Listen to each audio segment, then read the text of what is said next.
Você não é o melhor que você poderia ser e você sabe disso. Quanto você mente pra você mesmo do que você é e por que que isso te deixa tão triste. Meu nome é Carmen Scartesini, esse canal é para falar sobre livros e ideias. Hoje a gente vai falar sobre uma das ideias do livro 12 Regras para a Vida, um antídoto para o caos, do Jordan Peterson. A ideia principal que a gente vai debater aqui é sobre não minta, né? E o que que isso tem a ver com o que eu tava falando aqui no começo, né? Que você não é tão bom quanto você acha que é e você sabe disso, porque a gente mente muito pra gente mesmo, né? Então, resumindo, a gente vai se contando narrativas, vai se contando histórias, vai manipulando as palavras para contar uma história sobre quem a gente é para o mundo e o que a gente faz de bom para o mundo. Primeiro eu queria lembrar que esse livro ele fala sobre yin e yang, opostos, né? Opostos reconciliáveis, ao contrário do maniqueísmo, né? Então são opostos que se integram. Isso seria o ser humano. Então, esses opostos, principalmente no livro, ele aborda como a ordem e o caos. A ordem é tudo aquilo que a gente espera e que sai como planejado, é aquilo que a gente pode contar, é a segurança. E o caos é um mundo que vai se destruindo em volta da gente e a gente tem que ficar segurando os pratos para não cair no inferno. Porque só quem já viveu o inferno sabe que ele realmente existe, né? E a vida pode se aproximar muito disso quando você perde alguém que você ama muito, quando alguém tem câncer na sua família, quando alguém morre, quando há tortura, destruição. Então, a vida é composta por sofrimento e esse sofrimento está dentro do caos. E como que a gente pode andar dentro do caos e conseguir se estruturar de forma que a vida tenha um propósito e faça sentido? Um dos antídotos, então, é nunca minta e nunca minta para si mesmo. Então, quando você se conta ideologias ou se você se conta uma narrativa de uma história da qual você faz parte, do que você é, pegando emprestadas as ideias de uma tribo e atrelando isso a você, a sua vida, sem refletir mais sobre isso, você tá querendo, às vezes, se fazer uma pessoa muito boa, muito soberana, e na verdade você tá perdendo a sua autenticidade, né? Dentro das ideologias, a gente vê hoje muito comum é o totalitarismo, para ambos os lados, né? Às vezes as pessoas tendem a falar que a direita é totalitária ou que a esquerda é totalitária. A verdade é que todo mundo tem uma ideologia totalitária se você acredita que um oposto político não é cabível.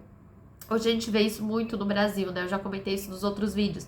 Então, se eu sou de esquerda, qualquer coisa que venha da direita, qualquer coisa que seja relacionada ao Bolsonaro, ou às pessoas que votam no Bolsonaro, é o inferno, é o caos. Nenhuma ideia é aceita e tudo é visto com muitos maus olhos e a mesma coisa do outro lado de pessoas extremistas de direita, que veem que não existe nada de bom na ideologia de esquerda. Então, quando você se conta uma história de quem você é, baseada numa cultura coletiva que não é você, em algum momento, o seu falso eu, que é esse que você está apresentando para o mundo, e o seu eu de verdade, começam a ter um conflito interno muito grande. Você tenta contar que é bom, você tenta falar o quão maravilhoso você tenta buscar validação externa, se encaixando em algum estereótipo e achando que isso vai ser bom para você. Mas no fim, você só tá sendo falso com você mesmo. Você tá se contando muitas mentiras e contando muitas mentiras para as pessoas à sua volta. Quando você conta uma mentira sobre você, ninguém pode te amar pelo que você é e só pela sua mentira. Por isso, talvez você nunca se sinta amado, porque você não tá se colocando quem você é de verdade. Então, a pessoa só pode amar o que você é de mentira e assim você sempre sente um vazio muito grande. A mentira no livro, ela é dada. A mentira que a gente conta a si mesmo acaba tornando a gente uma pessoa inautêntica.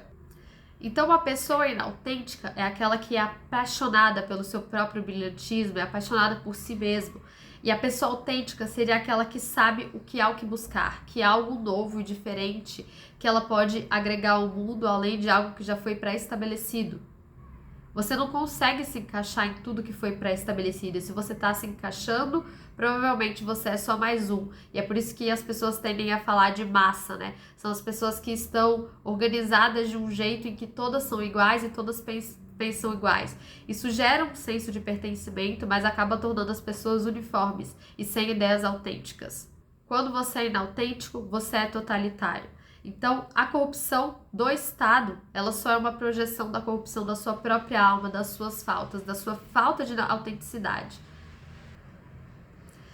E aí a gente vê como várias questões podem ser trazidas para ilustrar como que a verdade pode ser deturpada, né? Uma delas foi o comunismo, que foi usada a ideia de uniformizar as pessoas e dar as mesmas oportunidades para todos, e essa ideia foi completamente deturpada para ficar o poder na mão de uns e correr toda a matança que houve no governo de Stalin, por exemplo, na União Soviética e tudo que a gente já conhece. Outro exemplo que ele dá no livro é principalmente a questão da mãe superprotetora. Então, você pensa numa mãe, a mãe é tida como pura, um arquétipo de imagem boa na sociedade, aquela mãe que super protege o seu filho, que não deixa ele ir pra vida, que protege ele de todas as dores do mundo. Ela, na verdade, acha que está sendo muito boa para o filho dela, mas na verdade ela só é uma pessoa egoísta que não quer que seu filho vá embora porque ela não quer ficar sozinha. Então, nesse caso, o que faria alguém ser autêntico? O que faz alguém ser autêntico? O amor, a coragem de ser a si mesmo e um bom caráter. No livro, ele ilustra bem essa questão da verdade, principalmente da história de Osíris, Horus e Sete. Então, Osíris, para quem não sabe, é um dos deuses que ele é o arquétipo da tradição, né? Então, ele era um deus muito poderoso e tinha um irmão que chamava Sete, que era muito ruim e destruidor. E por causa da malevolência de Sete, o deus Osíris acabou sendo destruído. E o seu filho, Horus, que é aquele que a gente vê na mitologia do Egito, né? Aquele olho que tudo vê, ele tem o arquétipo do falcão, da visão aguçada e da tradição também, porque ele é filho de Osíris. Então, ele consegue entrar num embate com Sete, né, para retomar o seu reino e poder salvar seu pai. Só que Sete consegue arrancar o olho dele, depois ele consegue rever o olho, inclusive vai até o submundo onde está o seu pai para entregar o olho. Mas o que esse arquétipo, o que essa mitologia significa? O que nossos passados estão tentando querer dizer pra gente? Bom, na verdade, na frente de uma pessoa malevolente, até um rei tem dificuldade de enxergar. Então a verdade ela pode ser deturpada e às vezes a pessoa mais inteligente, astuta, às vezes até um rei, ele em frente à malevolência pode não estar conseguindo enxergar a verdade. Então a gente usa esses arquétipos do passado para modelar o que a gente acha que deveria ser ideal ou bom. Por exemplo, Nietzsche falava que o valor de um homem ele é medido pela quantidade de verdade que ele pode suportar. Mesmo Jesus Cristo foi um cara que morreu pela verdade.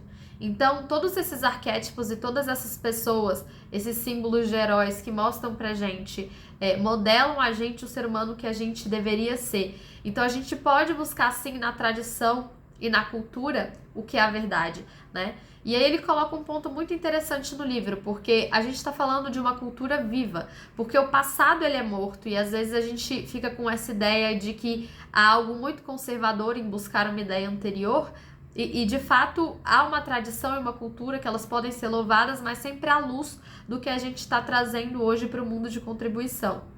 Então, como de fato a gente pode fazer isso?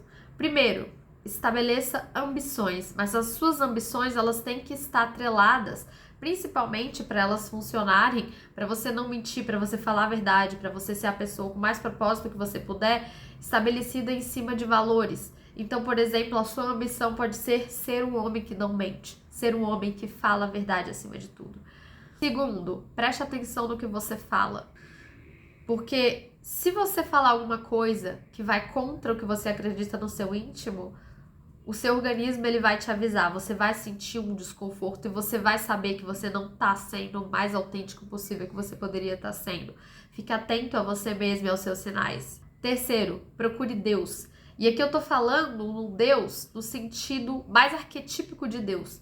Quando a gente fala de Deus, a gente pensa em algo metafísico, além do físico, além do material. O que pode ser algo que está supremo, acima de, uma ideia superior? Deus seria isso, então. Então, quando você procura uma ideia superior, uma ideia acima do que é material, acima do que é mundano, você procura a Deus. Então, procure algo que vá além disso que a gente vive, né? Dentro da filosofia, a gente busca ser entende que um ser humano é um ser que é nobre, justo e bom. Então talvez você procurar valores e virtudes que te alinhem com Deus, ou com o que você pode chamar de Deus e o que você quiser chamar de Deus.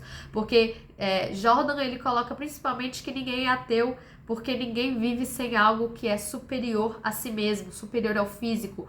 Mesmo que seja uma fé a qualquer coisa que você quiser, uma doutrina, um filósofo, uma ideia. Então, nesse caso, creia em Deus. Mas então, se a gente pode buscar ser o ser mais autêntico possível e ser a gente, por que a gente resiste tanto a isso?